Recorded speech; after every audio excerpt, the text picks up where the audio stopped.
Good morning everyone. In this video, I am explaining the analysis of belt tensions. This topic comes under Unit 3, belt drives.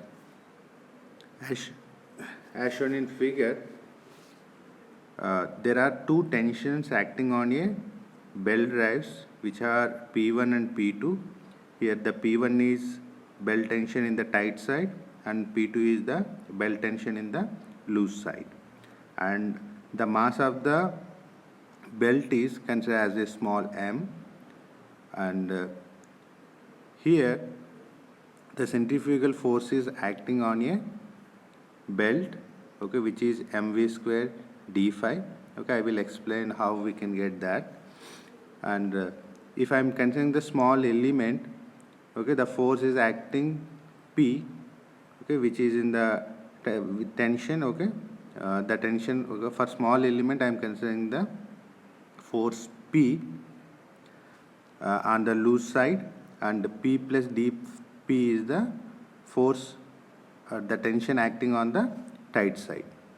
And there is a normal reaction between the surface of the belt and pulley, which is dN, and the frictional force is acting at the interface, that is FDN. Here the FDN is the frictional force and dN is the normal reaction force, and the centrifugal force is acting radially outward direction, which is mv square d phi.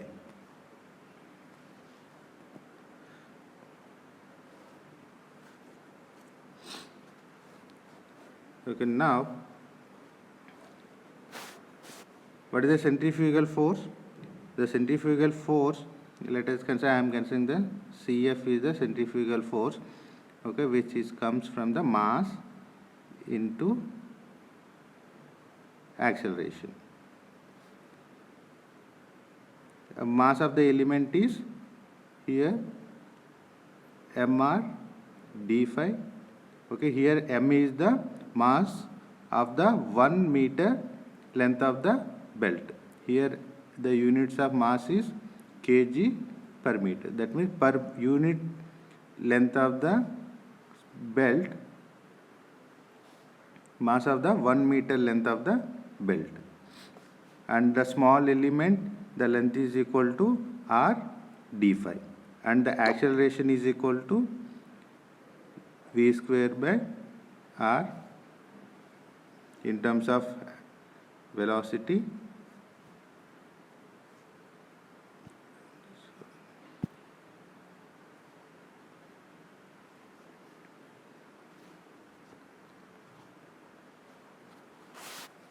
Okay, now r will cancel, mv square d phi.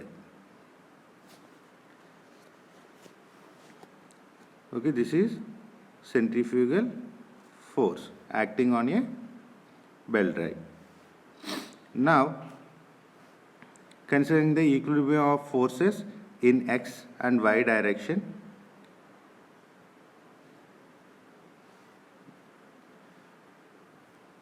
okay, if we are resolving the forces acting on a belt in equilibrium equations, the force in f direction,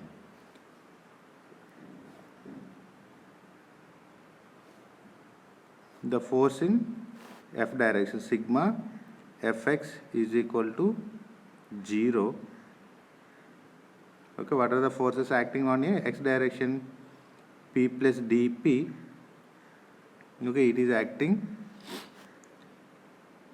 left side cos d phi by 2, and the P is acting opposite to the P plus dP, that's why we are getting minus here, minus P cos d phi by 2, and okay, is there any other force? Okay, there is one more force, that is F d phi, F dN, okay, is equal to 0.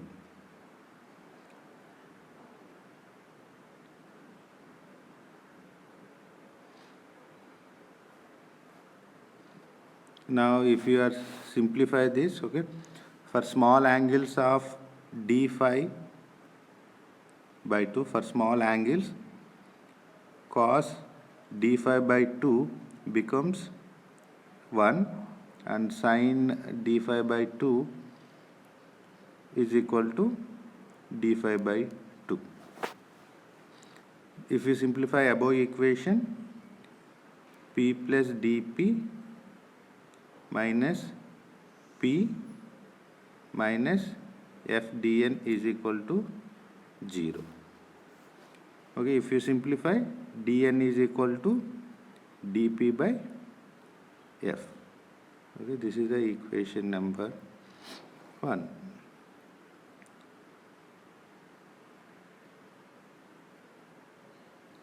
Now sigma fy is equal to 0. The forces acting in y direction is equal to 0. P plus dp sin d phi by 2 plus p sin d phi by 2 minus mv square d phi minus dn is equal to 0. Just see, if I resolve the equations in y direction, here what are the forces acting in y direction? P plus dp, in y direction it is sin d phi by 2, and dn is acting y direction, and mv square d phi is acting again y direction. And if we resolve the force in y direction, it becomes p sin d phi by 2.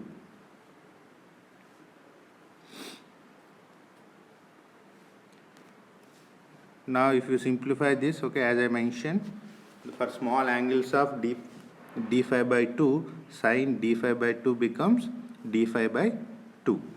Okay, if you simplify this equation, p plus dp d phi by 2 plus p d phi by 2 minus mv square d phi minus dn is equal to 0. Okay, dp is the small, again d phi by 2 also small. Okay, if you multiply small into small, very small. Okay, that's why we are neglecting small quantities.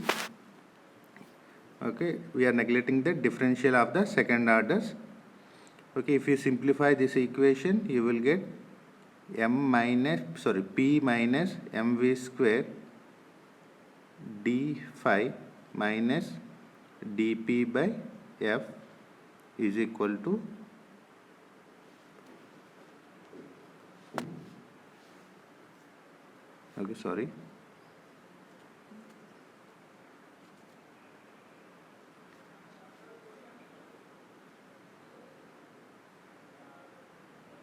if you simplify this, p d phi minus mv square d phi minus dn is equal to 0. This is equation number 2. Okay, now already in the equation number 1, dn is equal to dp by f. Just substitute that value here. Here the common is d phi, p mv square d phi. In place of dn, I am substituting the dp by f, which I got in the equation number 1. Okay, substitute here.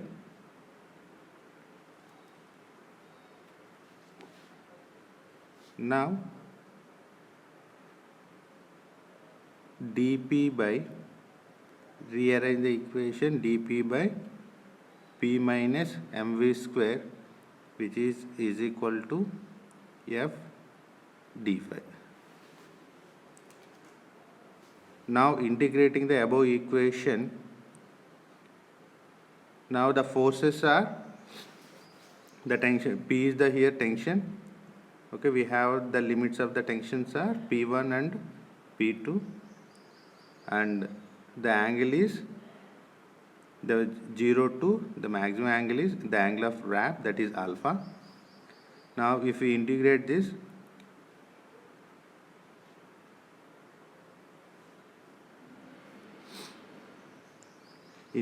okay, here the integration of 1 by x dx is equal to log x. Okay, we can use this equation here.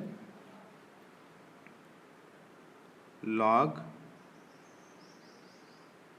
p minus mv square, the limits are p1 and p2.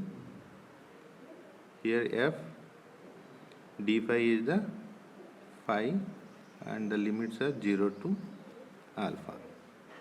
If you substitute the limits, log